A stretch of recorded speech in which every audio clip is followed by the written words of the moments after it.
Perang Korea adalah konflik yang terjadi di antara dua negara Korea, yaitu Korea Selatan dan Korea Utara. Korea Selatan yang kala itu dibantu oleh Amerika Serikat dan negara sekutunya, berjuang melawan invasi dari Korea Utara, yang disupport oleh dua negara besar komunis yaitu Republik Rakyat Tiongkok dan Uni Soviet.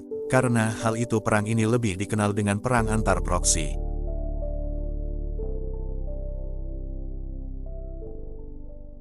Menjelang perang, Presiden Korea Selatan Syng Min-ri memaksa siapapun orang yang dicurigai sebagai simpatisan komunis, untuk masuk ke dalam program pendidikan ulang, yang bertujuan untuk mengarahkan mereka pada cara berpikir yang benar. Namun karena mereka tidak dapat menemukan simpatisan komunis yang cukup, mereka pun mulai secara paksa mendaftarkan orang-orang secara acak ke dalam program pendidikan ini. Kemudian ketika perang resmi pecah, orang-orang yang tergabung dalam pendidikan ini dipenjarakan.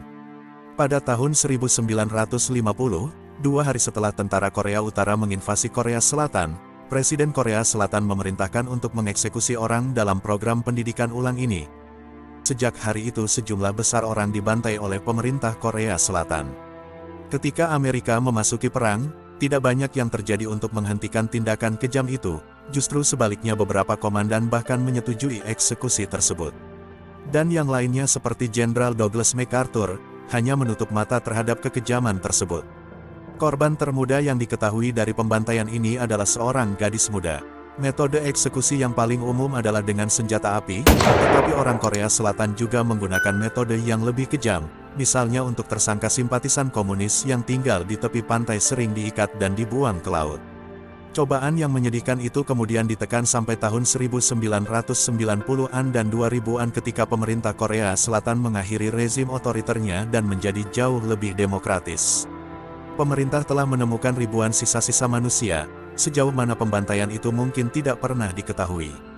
Kurang dari 2 minggu setelah pecahnya perang, tentara Amerika tiba di semenanjung Korea dengan tujuan untuk memaksa komunis untuk mundur. Pertempuran Amerika yang pertama adalah Pertempuran Osan, yang terjadi pada tanggal 5 Juli tahun 1950.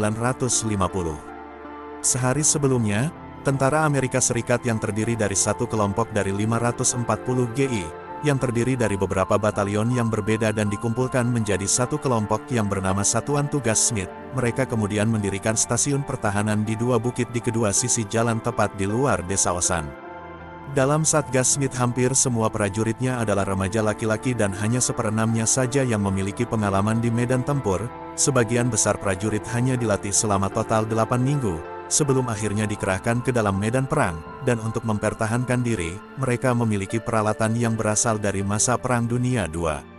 Beberapa dari senjata ini cukup kuat untuk menembus tank milik Korea Utara, dan yang membuat keadaan menjadi lebih buruk adalah bahwa kelompok tersebut hanya memiliki total 6 peluru anti-tank.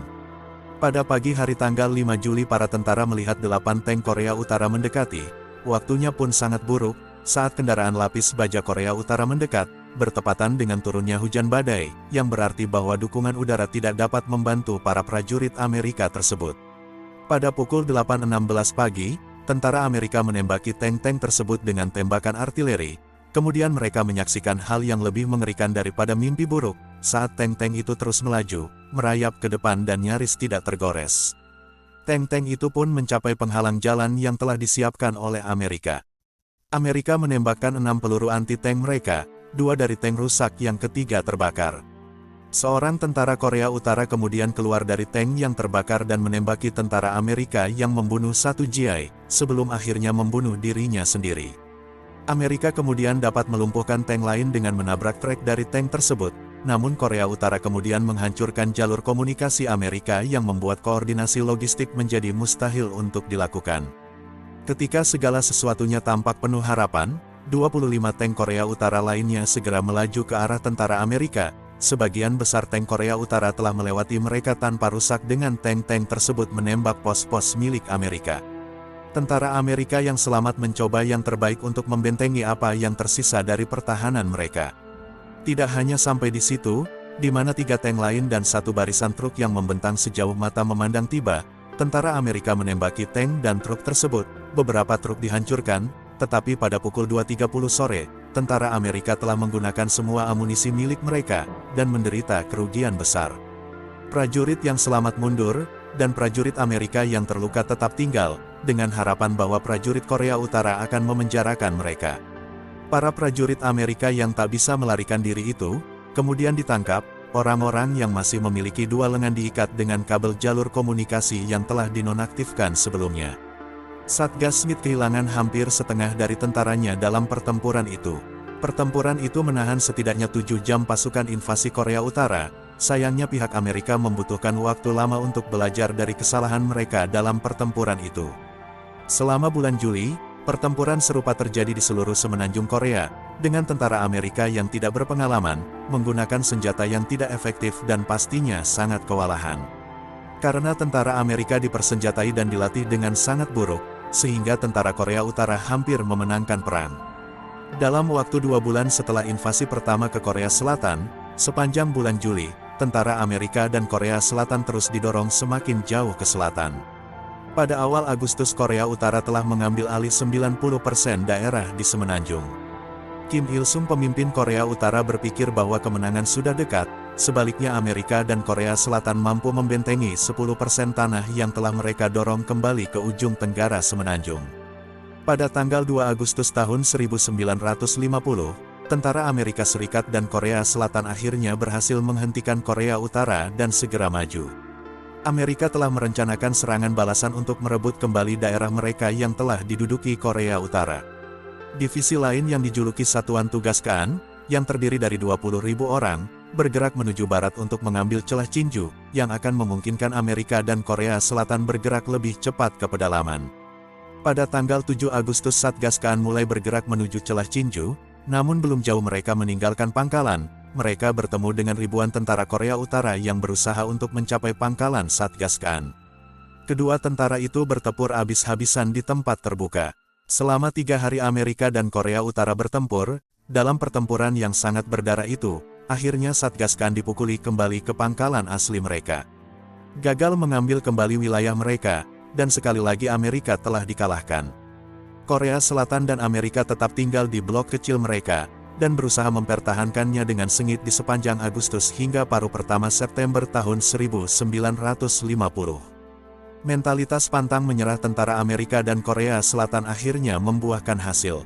Pada pukul 6.30 pagi, tanggal 15 September tahun 1950, ratusan kapal mendekati kota pesisir Incheon yang bermarkas ratusan mil di utara dari blok yang dipertahankan oleh pasukan darat Amerika Serikat.